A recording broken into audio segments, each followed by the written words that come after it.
Welcome to Live from the Heart podcast. My name is Anne-Claire Méret. I help beautiful beings feeling empowered to create their lives. I coach, teach, create programs, write books, among other things, and I love it. It took me years of healing and coaching, but I finally found the way back to my heart. Today I thrive and help people thrive too. Everything is happening faster and faster. I feel we are being supported in so many ways. I know we can thrive on a collective level. If you want to create from your heart, you're in the right place. Welcome for a new episode with Caroline Marie Jeanne, which is a very dear friend of mine. Hello, Caroline. Caroline. Hello. Hello, Should I say Caroline in English? Caroline. Always Caroline. Always Caroline. Well, it's a pleasure to talk to you today again. And I am delighted to spend some time with you this weekend because I had the pleasure to do a progression hypnosis session with you yesterday. So this is wonderful to have you the whole weekend together. Thank you. Well, I must say that I feel very blessed to have you in my life. I have known you now for many years, and you've been a dear friend to me in the pleasurable times to celebrate together, but also in the difficult times. And you've always been very present to me, and you have such a beautiful, calming presence and very reassuring in my life. And also you bring a lot of joy in my life. So thank you for everything that we've been sharing together, and I'm looking forward to so much more time, also in person, in the next few months. Oh, I have full body goosebumps right now, listening to you talking about me.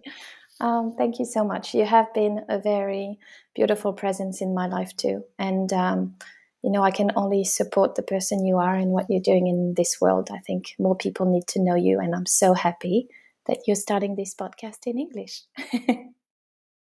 Well, it's about time. It's been years. It's about time. I'm ready.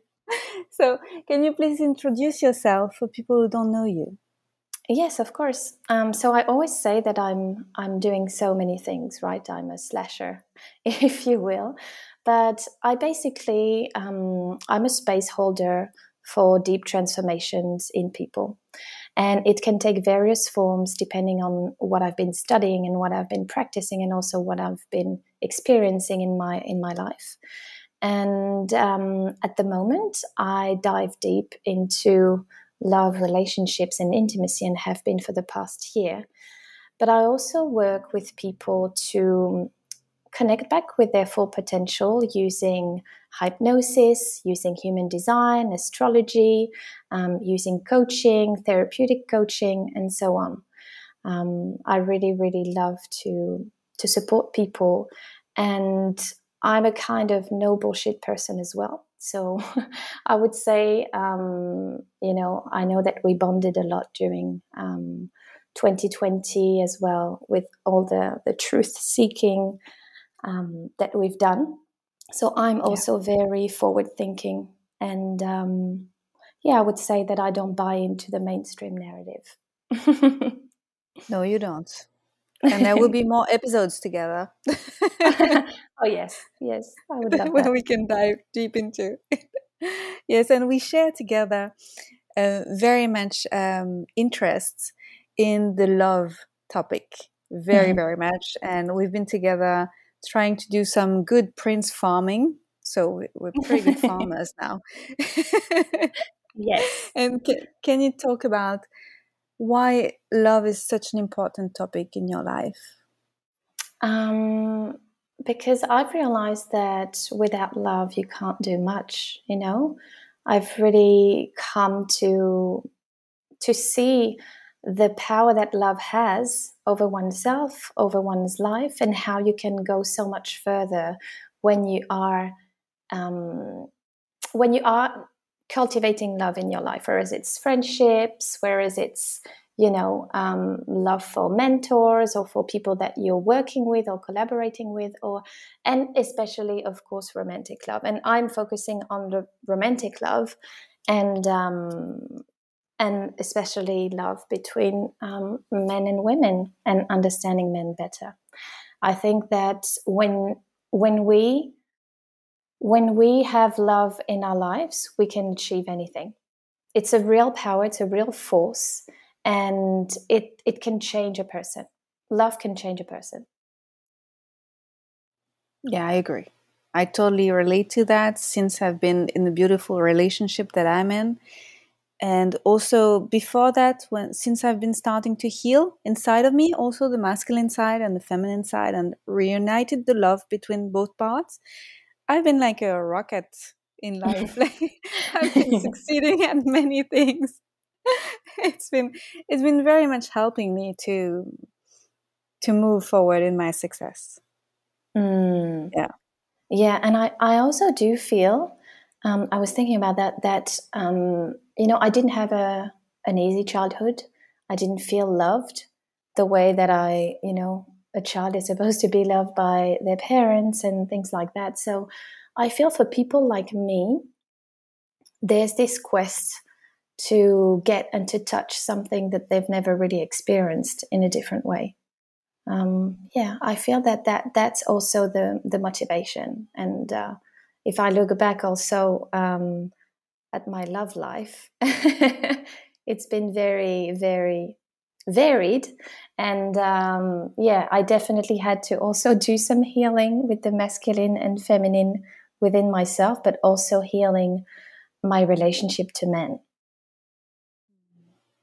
And we don't learn that at school. So we have to learn from scratch at an adult age. So how did you start that, and how do you recommend women to start diving deep into this topic? Mm, it's a beautiful question. I've always been interested in love and relationships. I remember when I was young, I always asked my friends, and how did you meet? And give me the details and so and so. And I've read a lot about the topic, but I remember if I was to direct people towards, maybe a book or knowledge that can really help them to start on their journey, is the book Attached. So it's a book by Amir Levine. It's a doctor, and he's talking about the attachment theories within the context of relationships. So we all have a different attachment style that can change depending on who we are. On who we are with, sorry, in a relationship. So we can be now there's another level of complexity, but at the time there were only 3 attachment styles.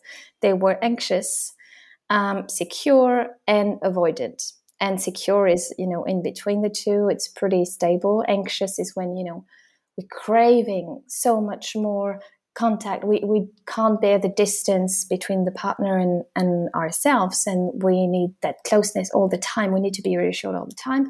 And avoidant is someone who's really scared by intimacy. Intimacy scaring them, and the closer the bond gets, like the stronger the bond gets, the more scary the person is feeling.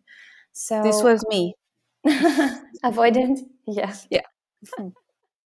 I remember actually in the beginning of my love life, I was actually the avoidant.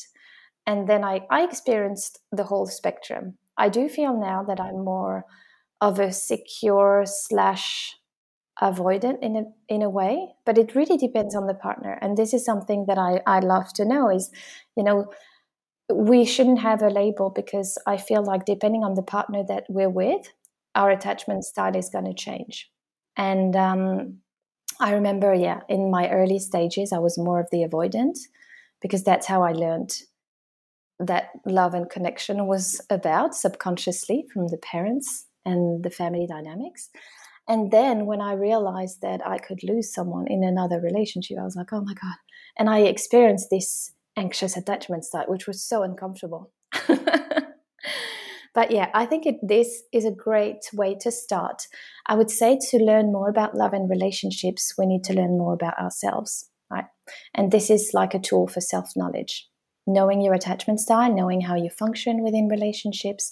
And it's not trying to, quote unquote, heal yourself within that or change your attachment style. It's understanding how it works and how you can sabotage your relationships knowing your attachment style. So that could be a great start. There's a beautiful quote that I love by Rumi, which is, "Don't look for love, but look the obstacles that you have put between you and love." And this is a great start, because then if you know how you're working within a relationship, how you behave, then you can remove obstacles. It's not that you have to find different kind of people. Well, maybe you do, but it's also you have to figure out how you behave in order to be free. This is so true. This is very, very true. I think most of the relationship work is about that. It's about removing all the obstacles between ourselves and love, ourselves and the other, and also working around the fear, and working around, what I love to talk about, understanding men better, understanding women better. And I know we talked about that already, but Alison Armstrong is one of my dearest mentors, and I've loved her work. She's literally changed my life, and I've read a lot of books on the topic of love. I've followed a lot of programs, but I think she's bringing an approach that totally suits my vision of the world, because what she teaches is incredible, and changes are instant.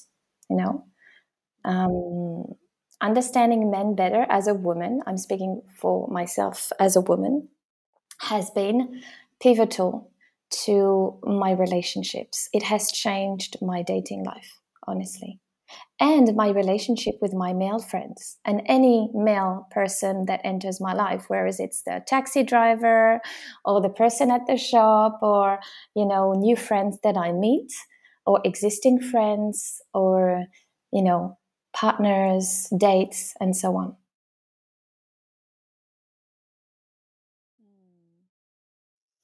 Wow, this is so important.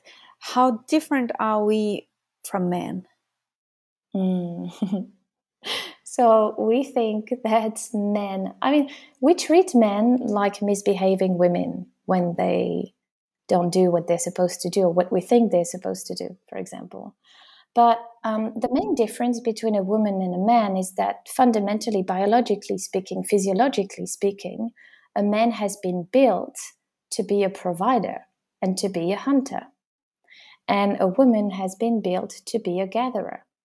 So when women gather, men just go on a hunt, and they come back to provide. And that's, in our modern society, and I know I make a lot of enemies saying that, because I'm more of I say I'm forward thinking, I am, but in the arena of relationships, I think that I really have this vision of, if we learn how to really embody our feminine traits as women, and to be in our true nature, then life is so much easier. We don't have to fight. And nowadays, the problem is, we use a lot more of our masculine energy, and it depletes us, it exhausts us. But when we actually stop for a second and learn first how to receive from men, and learn how to say yes to men protecting us and providing for us and taking care,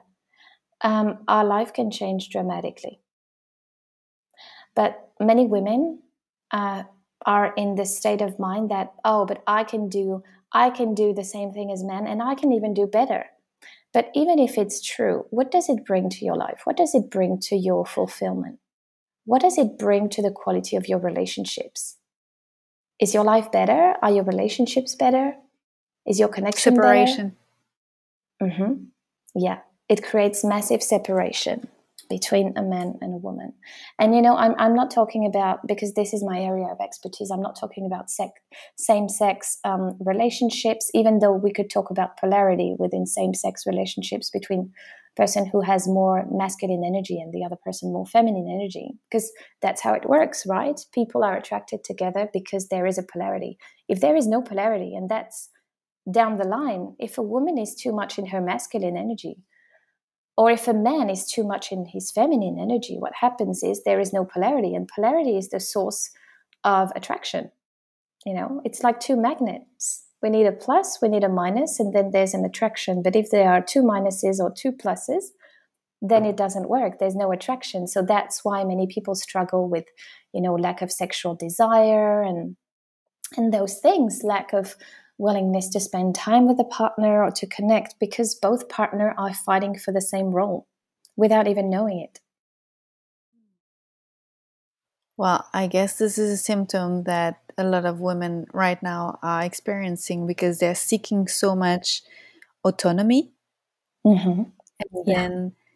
And then, well, I can put myself in the same basket, seeking autonomy and then wishing for love. But like it's just wishful thinking from afar. Like I wish I had the love. But in the behavior, there's a lot of I need to do so that I'm autonomous. How to fix that? It's a big rewiring of the subconscious mind. So you can use many different tools to rewire that. First, observe yourself and then make experiments. I was saying earlier, learn to receive, learn to receive even compliments. So many women are like, if a man tells them that they're beautiful or that they love their outfit, so what are they going to reply? Oh, it's just an old thing. Or most women will say, oh, not really, and they will try to justify why they don't look beautiful or why their outfit is not beautiful or even other qualities, they will just brush it away. And that is absolutely critical, because this is a lack of capacity to receive. And if a woman cannot receive, she's not going to be able to receive anything, including love. So learning to receive is one of the main traits of feminine energy. Learning to receive, receiving help from men. When a man is offering you to carry your bags or to keep the door open or to do whatever he can to support you, say yes. This is one of my rules actually in my life. Every time a man is actually asking me if he can help me, I always say yes. And that has changed my life as well, because it's much more fluid and much more comfortable. And so many of my girlfriends struggle because they're like, oh no, I cannot let him carry my suitcase, or they feel so bad. But, a man will feel so good if he's able to help you. And then if he sees that he's making a positive difference in your life, if he sees you smiling, if he sees that you embody more of your feminine radiance and energy, that is what is nourishing for them. That is their fuel. That is truly their fuel. So yeah, learning to receive can be a big one. Learning to receive and also ask for what you want and need from men.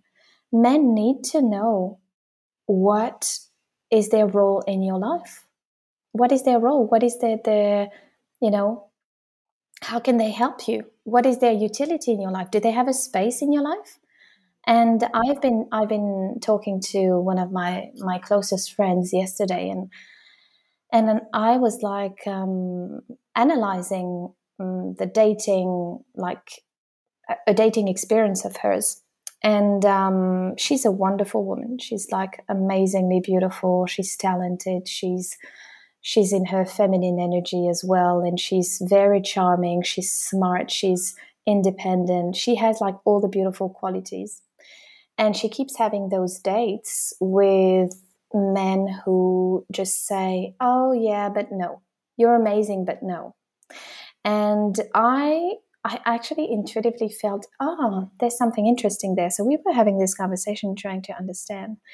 And what I realized is that the men potentially don't feel that they have anything to bring into my friend's life, because she already has everything.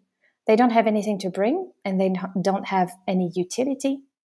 Like there's no sense of them being useful or having a specific place in her life, specific space in her life. And that is also important. If you're a woman and if you're struggling with relationships, if you're struggling with your dating, or even if you're in a relationship but you're having a tough time, ask yourself this question. Does my partner, or do my dates, or the potential men that are in my life, or I want to have in my life, do they have a space? Do I give them a space? Will they feel useful? What can they bring me? And express those needs, express those needs, because if a man feels like he can't contribute to your life, he will go somewhere else, because men don't try. Men do not try. Men only engage in things that they know they will succeed in, mostly. Women, we try, but men don't. And if a man doesn't do something, it's because most of the time he will feel that he will not be successful at this thing if he engages in it, relationships included.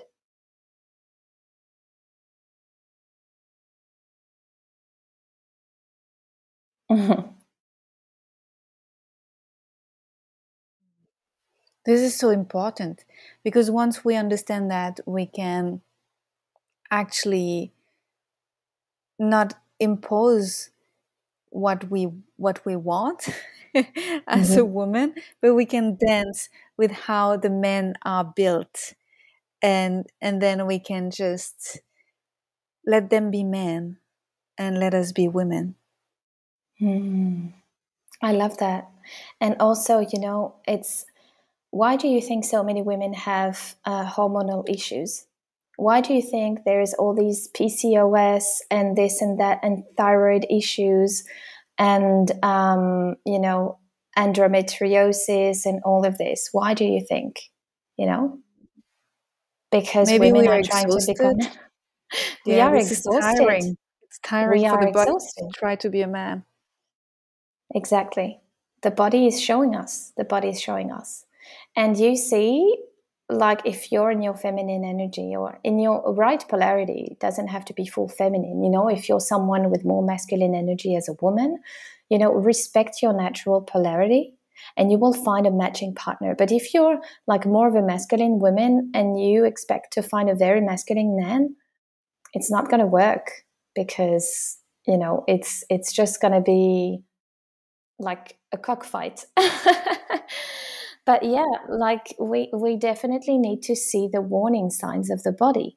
If we feel exhausted, if we feel like, there's also a form of lassitude that we can feel as well when we lack this masculine support, and when we are so used to holding ourselves together all the time. There's a form of lassitude, of exhaustion, but also emotional exhaustion. And that's a sign that we actually need to allow more of that masculine in our lives, How do we find it? Like, I'm thinking about women who are single and who are, willing to let someone in.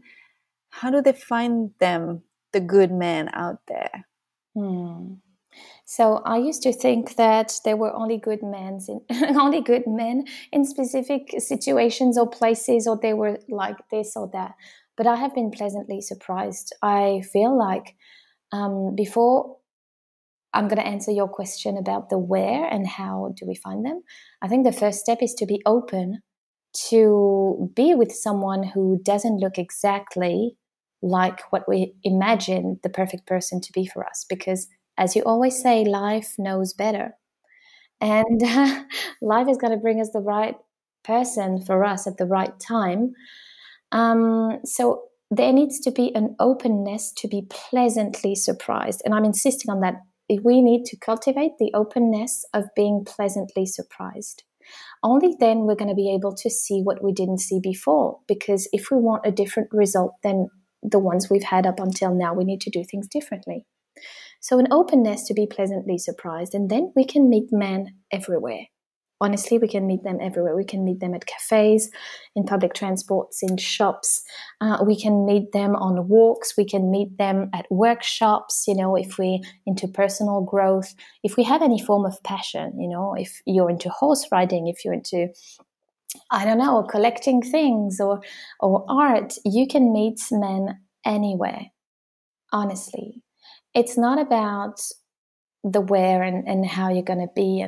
like how much effort you're going to be putting into finding the person. There's also this desperation energy that needs to be worked around.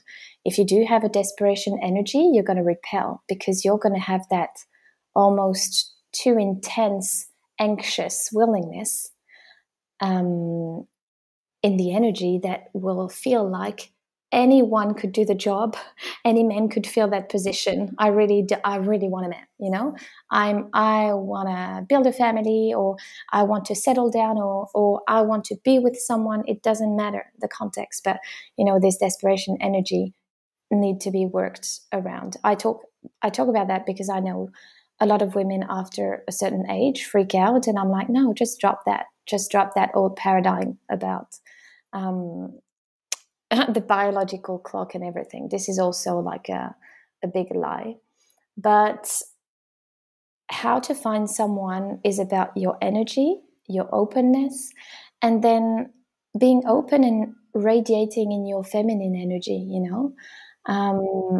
and if you see someone that you fancy, just smile, just be open, ask questions, and also allow them to come to you, allow them to express themselves, allow them to be the man if you're a woman, But I would say like a good indicator can be focusing on what your interests are and going to the places or the events where you're going to meet like-hearted people. Not like-minded, but like-hearted people. People who are on the same emotional level, same emotional wavelength than you. It could be friends of friends. I find that this is the most friends of friends. Or I know you met Christian at an ecstatic dance in Ubud, for example. Yeah, I did. You followed something that you wanted to do, and you knew that you would meet people, even if maybe you weren't like looking for anyone at that time, but you knew that you were going there because the people that were going there were probably people that you could get along with in terms of conversations and interests and so on. Yeah. Well, I was totally looking for him. I must say that I called him in. Oh yeah, it's true. I totally did. I love what you said about going horse riding. I had an image of the prince on the horse, and now I can't get it out of my head. If you're looking for a good man, which is light-hearted, just go for horse riding. You'll find a prince. It's So so cool. funny. Oh yeah, I love this image. Maybe we could actually talk about the difference between a prince and a frog.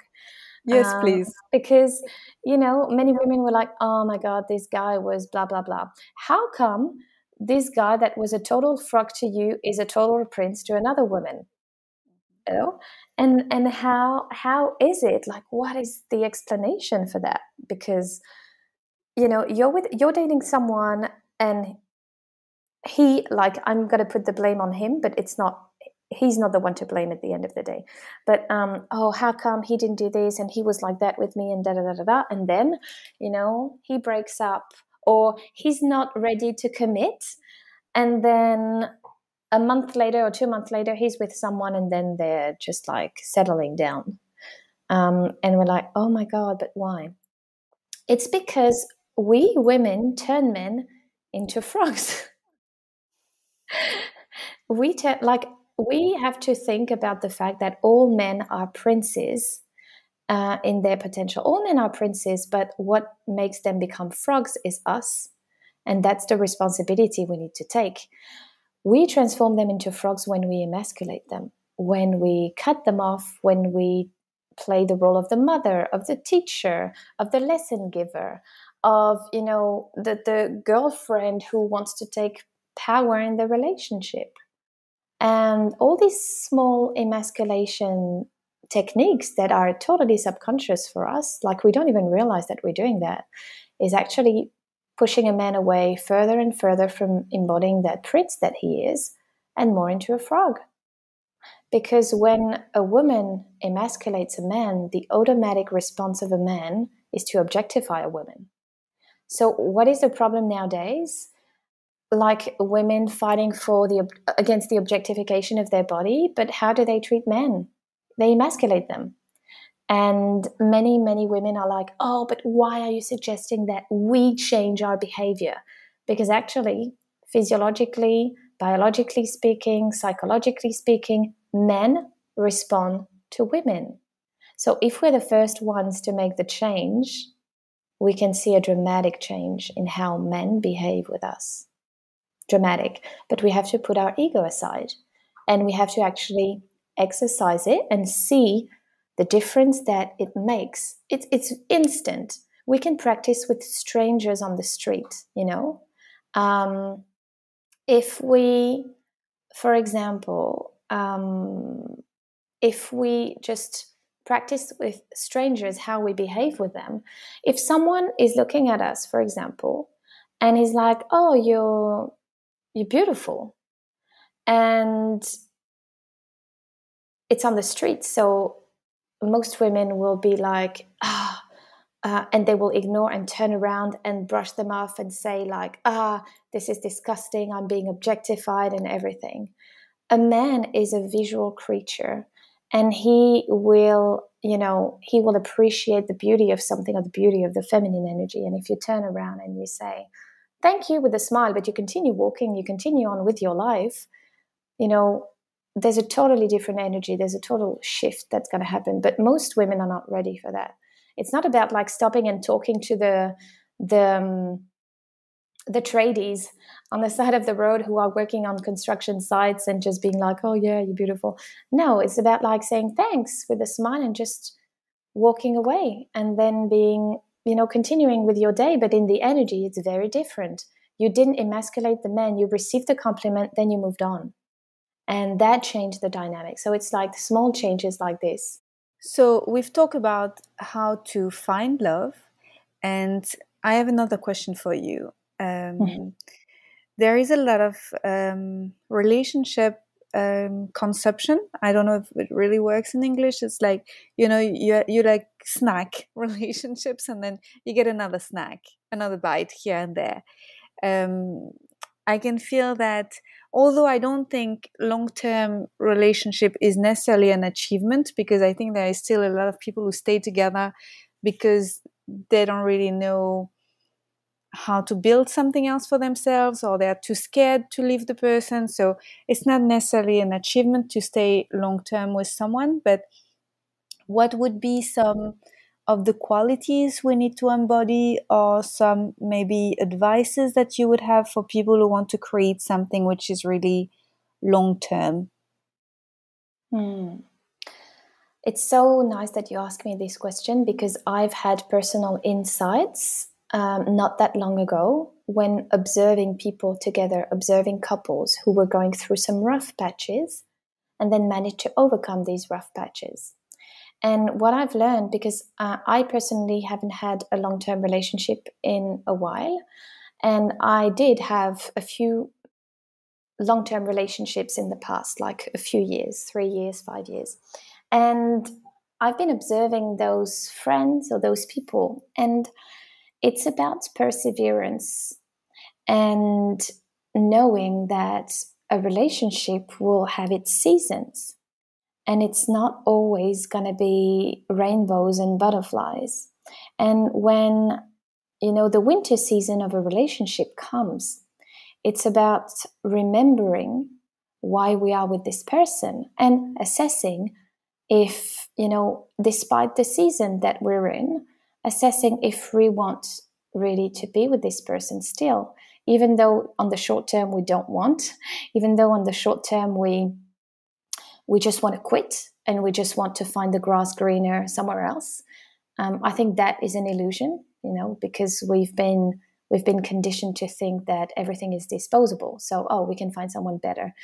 Yeah, but you have to understand that to build those beautiful long-term relationships, you have to navigate the seasons.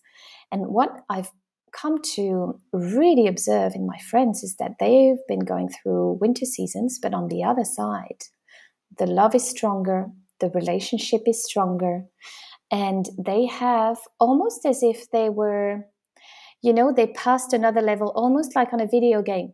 They passed another level, but it's like, oh, you get killed by the monster in level 2, so you're just like closing off the game and you're changing games, instead of being like, okay, I'm going to start again on this level and I'm going to continue until we pass the level and then we move on to the next one. And in the next one, I'm thinking about Super Mario. I don't know why, but that's the image I've been given.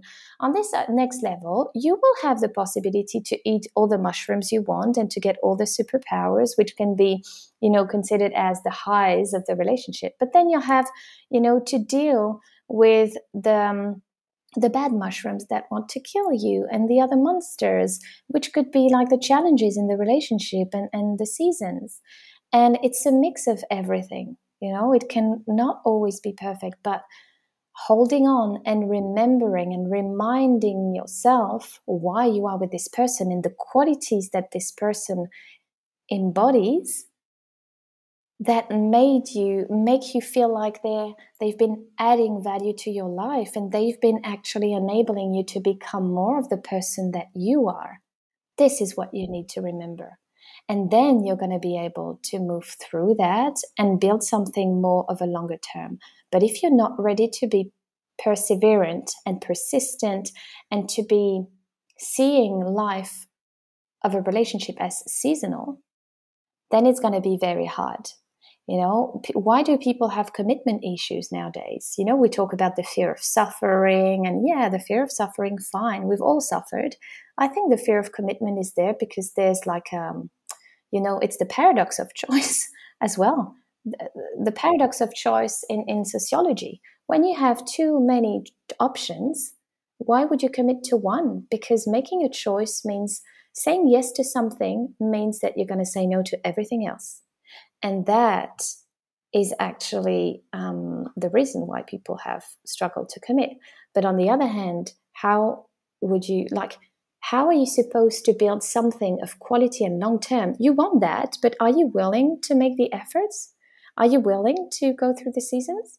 For example, I remember you when you were in Berlin. It was very tough for you emotionally, personally. It was terrible. Yeah, But, it was. there was another season after that. And, you could have said, okay, Christian, you're very nice. I love you, but I can't do this. I can't do this. This is not where I want to be. It's just too hard. Ciao. And you didn't. You stuck there because you knew it was a season. Yeah, I did. I was quite patient. And actually, it's funny that you talk about winter because my problem was being in winter in Germany mostly. And then I told him, I said, let's have a summer. Let's go to the tropics. Yeah, let's escape by a bus, and then let's hide in a train and escape the winter. But I had to wait. I had to wait for a very long springtime. Yeah, exactly. Totally, I can relate to that. And then the relationship got stronger. Mm-hmm. Yeah, I have goosebumps when you're saying that. It's definitely it's 100% true because, even I like when Mel Robbins was talking about that, her relationship with her husband, I think in a podcast episode, and she was saying she was talking about the times where shit hit the fan and things were so hard, where they were both struggling with the business, with money, and it really took a toll on the relationship, of course, but we're here to support each other. We're here to create an interdependent relationship, not a codependent, an interdependent relationship where we can rely on each other and know that in hard times, we're here for each other and we're going to overcome that together. It's not you against me. It's us against the problem. And I think that is a big key for people to understand that long-term relationships, if they want to manifest that in their life, that's what they're going to have to do. It takes effort. It takes work. Yeah. But the reward is beautiful. Having someone who knows you better than anyone else, having someone who has your back, having someone you've shared so much with, how beautiful is that? It gives you so much more energy to accomplish beautiful things in your life. And at the end of the day, that's what we're all looking for. We're looking for that love, right? But we need to cultivate it. It starts with a choice. Exactly. Yeah. Beautiful. How do you help women to do so? You work only with women, don't you? Yeah, I work only with women, although I answer questions on Instagram, men's questions about women to help them figuring out how women function. But yeah, I do work with women to understand men better. I have one-on-one mentorships, and I also do hypnosis, which helps a lot with subconscious programming, so regression, and now the new program on progression into the future to change the timelines in the present. And I am working on a program that's going to be released end of Jan, but this is in French. It's not yet in English. But if you know, I would love to have it in English in the second time, but that wouldn't be until probably the second part of 2023. But yeah, one-on-one, definitely, and yeah, that's how I make the most impact, and that's how I love to support people. Thank you for doing it, because when I see, the best future for humanity, and when I envision it, I see that there is a better harmony between men and women, and that we're just moving forward together and makes us stronger, and it's very beautiful. So the deep work needs to be done so that we can heal that, and then we can create those beautiful relationships so that we can recreate a new world. Yes, Thank you so voilà. much. I love that. My pleasure. Thank you so much, Anne-Claire.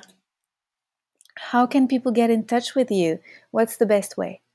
Instagram is the best way, because from my Instagram you can access everything that I offer in the link in my bio, and you can also email me from my Instagram profile. There's a little email button, so if you want to reach out by email, then you have everything at once, and you also have in the link in my bio the access to my website. So my Instagram is at Caroline Marie Jeanne.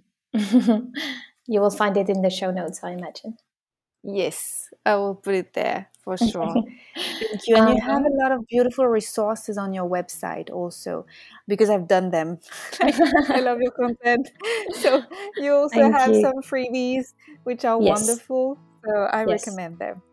Thank you so much. Yeah, I do have like free meditations and things like that. Yes. Awesome. Thank you so much. And I hope I will have you again for some other episodes, because there are so many topics that we would like to cover together. Oh, yes. I would love to be back. Thank you so much for Yeah. having me today.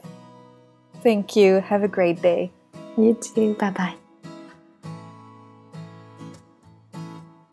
Thank you for your presence.